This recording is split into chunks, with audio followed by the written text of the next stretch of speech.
반갑습니다. 이번에는 10개의 천간과 12개의 지지가 고대에 어떠한 것에서 말미암아 만들어진 것인가, 그에 관한 삼명통회에 실려있는 내용을 살펴보도록 하겠습니다. 무릇 간은 마치 나무줄기와 같이 강하여 양이 되고, 지는 마치 나무가지와 같이 약하여 음이 된다. 옛적에 방고씨가 천지의 도를 밝힐 때 음양이 화하여 변화를 이루게 되는 처음에 삼재를 주체로 삼았다. 음양이 교접하여서 또는 교류하여서 변화를 이루어 곧 그게 삼재로 형성되었다, 이 말입니다. 삼재라 하는 것은 천과 지와 그리고 인을 삼재라고 합니다. 이러한 것을 또한 삼명이라고도 하죠. 천지가 이미 나누어진 후 먼저 천이 있고 후에 지가 있게 되었다. 먼저 천이 있고 뒤에 지가 있게 되었다. 이와 같은 연유에서 기가 화하여 사람이 생기게 되지 않았겠는가. 그래서 천황씨는 그 성이 30일에 달하였는데 방고씨가 이어 다스렸다. 이것을 말하여 천령이라고 하였다. 그 통치의 정신이 단박하고 욕심이 없고 마음이 깨끗하였으므로 속세의 사람들이 감동받아 스스로 교화되기에 이르게 되었던 것이다. 그때 처음 간지의 이름을 제정하게 되었고 새의 소재도 정하게 되었다. 그때 제정된 십간은 알봉, 전몽, 유조, 강어, 저옹, 도유, 상장, 중광, 현묵, 소양이었다. 처음에 십간이 만들어졌을 때에는 가벌병정, 무기경신이 아니고 알봉, 전몽, 유조 이러한 형태로 만들어졌다고 하였습니다. 다음의 글을 또 보면 십이지는 곤돈, 적분약, 째격, 단알, 집서, 대황락, 돈장, 협업, 군탄, 자각, 업무, 대연헌이 된다. 십이지지도 마찬가지로 해자축, 임묘진, 사오미 이렇게 먼저 만들어진 것이 아니고 곤돈, 적분약, 섭제격 이러한 글자로서 처음 사용하게 되었다고 하였습니다. 체험 녹단에 이르기를 가는 줄기로 그 이름은 10개가 되고 열모라고 하였다. 이것이 지금의 갑을병정, 무기경신, 임계가 되었다. 그리고 지지는 가지이다. 천황씨는 천은 자에서 개한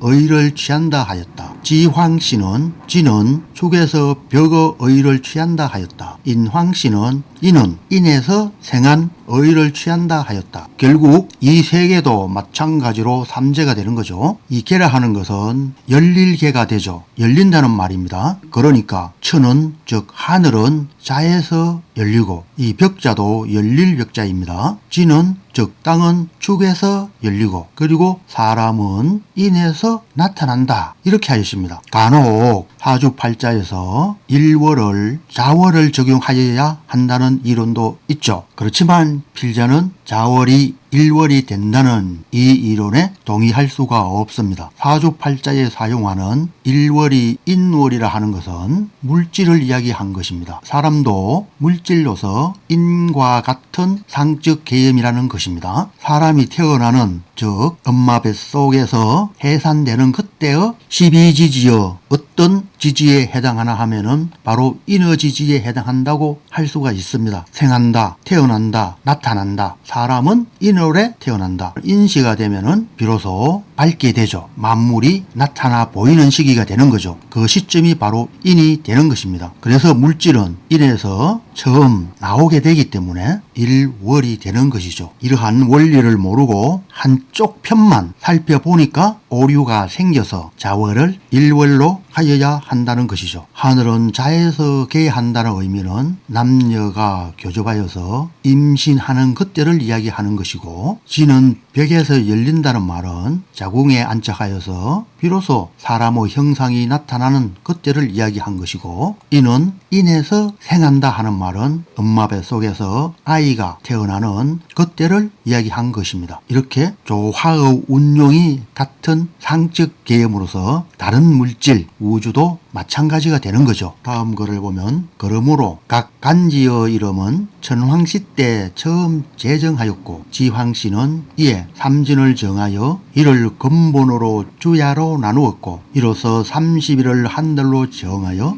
처음으로 간지를 각각 배정하였다. 천황시 때 자연의 조화에서 나타나는 현상을 가지고 이러한 12지지를 만들었고 앞에 설명한 또한 십간을 만들어서 이러한 글자들이 더 구체화시켜서 지금의 사용하는 가벌병정, 무기경진, 임계, 해자축, 사오미, 신유술 이러한 십간과 12지지를 만들었다는 것이죠. 그리고 이 태초의 사용 용도는 30일을 한 달로 정하여 즉 책력에 먼저 사용하였다는 것입니다. 그렇지만 자연의 현상을 가지고 만든 것이니까 자연이 이루어진 구성의 형태를 보고서 10개의 수와 12개의 수를 만들었기 때문에 어느 곳에나 다 사용할 수가 있는 거죠. 왜요? 자연이니. 10수는 현대에 이야기하는 십진법을 이야기하는 것이고 12수는 현대에서 이야기하는 12진법을 이야기하는 것이라고 할 수가 있겠습니다. 인황씨는 주인이 되는 왕이 약하면 안 되고 신하도 마찬가지로 귀가 허약하면 안 되니 그렇잖아요. 권력자들은 권위가 있어야 되죠. 그 권위가 곧 정치적의 필요성을 느껴 임금과 신하로 하여금 스스로 일어나게 하였고 또 사람들이 생활에 대한 모든 일들의 각성이 생겨 스스로 일어나게 되니 비로소 천지엄양의 기운을 깨우쳐 얻게 되어 이를 바탕으로 윤리, 도덕을 구별할 수 있게 되었다. 공동체의 생활을 하려고 하니까 윤리와 도덕이 필요하겠죠. 이런 도덕의 필요에 따라서 곧 이러함으로 인해서 비로소 간지의 각 소속이 있게 된 것이다. 자연의 현상에서 나타난 특성을 가지고서 만든 것이 10개의 천간과 12개의 지지가 되니 윤리, 도덕에도 충분하게 사용할 수 있는 특성이 있어서 더 세분화되어서 만들어졌다는 것이죠. 복희에 이르러 하늘의 형상을 우러러 관찰하고 땅의 법을 구부려 관찰하고 만물과 사람을 치우치지 않게 살펴 비로소 팔계를 세웠으니 신명의 뜻과 통하고 만물의 무리들의 정이 되어 감력을 만들게 되고 문자도 만들어지게 된 것이 아니겠는가. 황지에 이르러 하두를 수여하여 일월성신의 상을 관찰하여 이것으로 별을 관리하는 것을 처음 만들게 되고 대요에게 명하여 오행의 정을 찾게 하고 점두어 중심이 되는 것을 세우니 이것에서 갑자를 만든 시작이고 나범 오행의 소속이 배정된 것이다. 여기에서 하도란 말은 은하수의 그림을 이야기한 것입니다. 이 하자는 물하자가 되지만 은하수 할 때 은하의 하자도 됩니다. 그래서 물가의 그림이 아니고 은하수라는 것은 은하수, 즉 일월성신 태양과 달과 별들을 말한 그것이 바로 하도로서 생각하는 것이 마땅합니다. 처음에는 별들을 관찰해서 다음 대요에게 넘어와서는 오행의 정, 오행의 각 특성들을 관찰하게 하여서 이것이 점두의 중심이 되는 것을 세웠다는 것입니다. 황제 때는 일월성신이었지만 대요 때에 와서는 비로소 별을 기초로 하여서 우리 주위에서 일어나는 모든 자연의 조화 형상을 보고서 오행의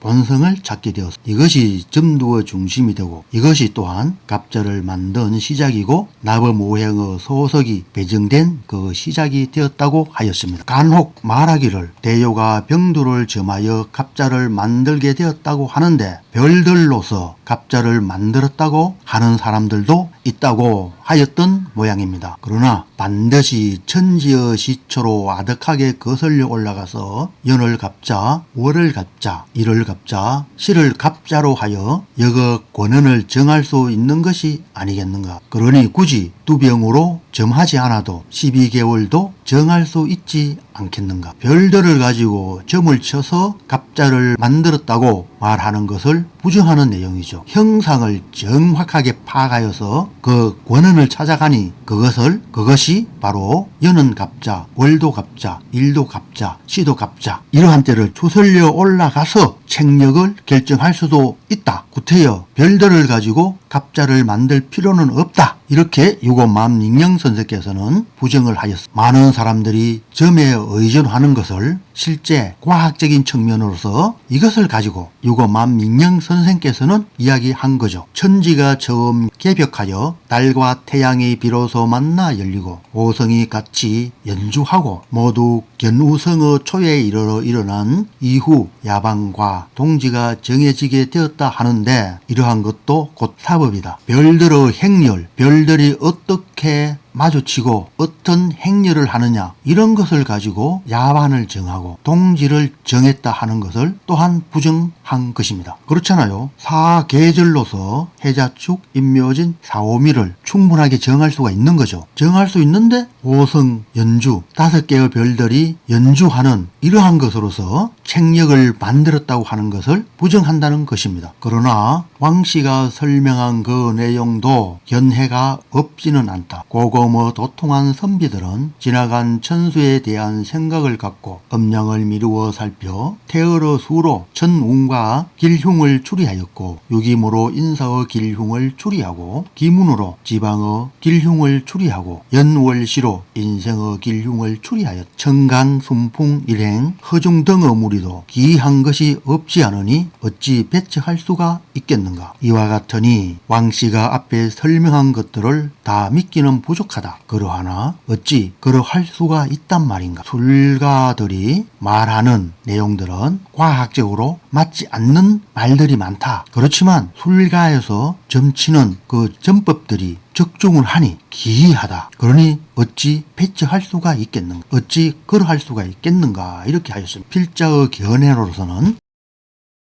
음양 오행과 십간과 십이지지 이러한 것들의 내용들은 상적 개념이기 때문에 그렇습니다. 오행으로서 즉 5개로서 인간사에 일어나는 모든 일들 사건들을 추리한다는 것은 문제가 있는 거죠. 5개로 어떻게 그 많은 사건 일들을 추리할 수가 있겠습니까? 결국 확률적 상적 개념입니다. 그래서 어떠한 이론, 어떠한 술법으로서 점을 보아도 어느 정도는 맞게 되어 있습니다. 물론 그 적중 확률이 50% 이하로 떨어지지만 그렇지만 10개 중에 2개, 3개, 많으면 4개, 5개까지 맞게 됩니다. 왜요? 상적 개념이고 확률적이기 때문에 그러한 것입니다. 그렇지만 자연과학에 의거한 전법은 그 확률이 90% 이상이 틀림없이 됩니다.